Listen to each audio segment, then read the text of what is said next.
Well, it turns out that the Cybertruck Trump bomber was a big Trump supporter and also a military veteran. Now, I want to deal with this story with tact and humility and sensitivity to the reality that it doesn't seem to me that we yet have all of the facts. We just don't know yet what this individual's motivation was, but I'll tell you what we do know. On New Year's Day, a Tesla Cybertruck loaded to the gills with fireworks exploded in the porte cochere of the Trump Las Vegas hotel and casino. It is being investigated as a potential deliberate act. The term act of terror has been thrown around. The reality is we don't yet have all of the answers. Now, of course, given what's happening in public involving Donald Trump and Elon Musk, if you see a Cybertruck at Trump Tower, you might, or at Trump's hotel, you might say, oh, it must be like a Trump supporting Elon fanboy. And that's it. If such a vehicle is filled with explosives and blows up, you then start to say, well, was this an act of hostility against Musk and Trump, or what is the point of all of this? We now have learned a little more about the bomber. The Daily Beast reports, the man suspected of being behind the Cybertruck explosion in Vegas was a, quote, big supporter of Donald Trump and voted for him in November, according to senior law enforcement officials. This came from an interview between Matthew Leivelsberger's loved ones and investigators. His family added they believe the 37-year-old Green Beret, who died in Wednesday's blast outside Trump International, had Republican leanings. He loved Trump, and he was always a very, very patriotic soldier, a patriotic American. It's one of the reasons he was in special forces for so many years. Okay, we still really don't know the motivation.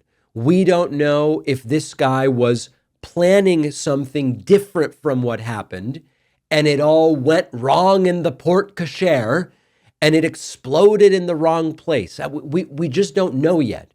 Was this a disaffected Trump supporter who was furious at Elon Musk playing this really central role in the forthcoming Trump administration? And he said to himself, this is all speculation, right? To be clear, he said to himself, I voted for Trump, but now Trump's been taken over by the tech bros, and I'm going to go and get me a Cybertruck and blow it up in Trump's casino driveway.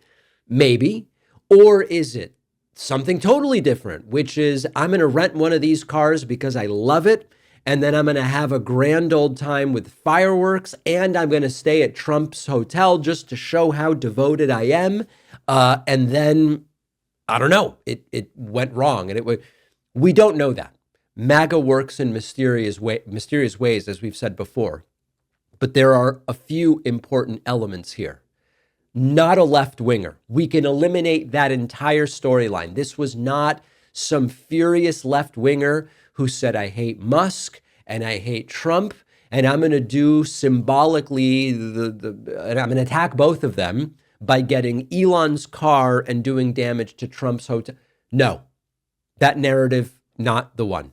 Secondly, this was not an immigrant. It was not a trans woman. It was not an anarchist, communist, socialist, whatever. Actually, there is an anarchistic element here, but the traditional Trump, it's all of these ists and isms that are the problem. This was another American-born military veteran Trump supporter. And if we want to find a theme in the New Orleans attack and what happened with the Tesla Cybertruck, if we want a thread of a sort of through line between all of this, it's two veterans from various elements of the military.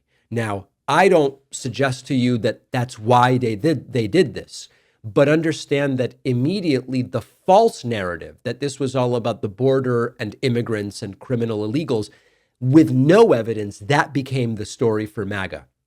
And it wasn't true. And if we want now to take a serious look at what this really might be about, at least theoretically in terms of commonality, we can't ignore that these were both military veterans. And it should be looked at more closely, as it has been, the sort of radicalization that takes place in the American military. Not saying it's the explanation here, but the MAGA explanation about the border is very much not the explanation. Now, if you want to see who is extraordinarily triggered by this whole thing, it's Elon Musk. Let's talk about that next. Do you ever feel like it's tough to stay focused? I've sometimes struggled with it, and Brain FM's focus music has really helped me find my groove. I used to think background music from Spotify or YouTube would help me focus, but I ended up distracted, and then I'd start looking for better tracks that would actually help. Then I found Brain FM. It's not just another music app. It's really music designed for when you are trying to do deep work. It's science-backed. The modes can be for deep work or more creativity focus or motivation. They have a turbo mode designed to support ADHD brains. Brain FM's music works within minutes and it delivers results. A peer-reviewed study showed that Brain FM's music boosts attention, especially for people with ADHD tendencies. Brain FM's focus music is the only music made to support ADHD brains. And Brain FM is the only music app funded by the National Science Foundation because of their unique audio technology that changes the patterns in your brain. With Brain FM, I am locked in. The distractions go away. The productivity just happens. And my audience can try it for free for 30 days. When you go to brain.fm/Pacman, the link is in the description.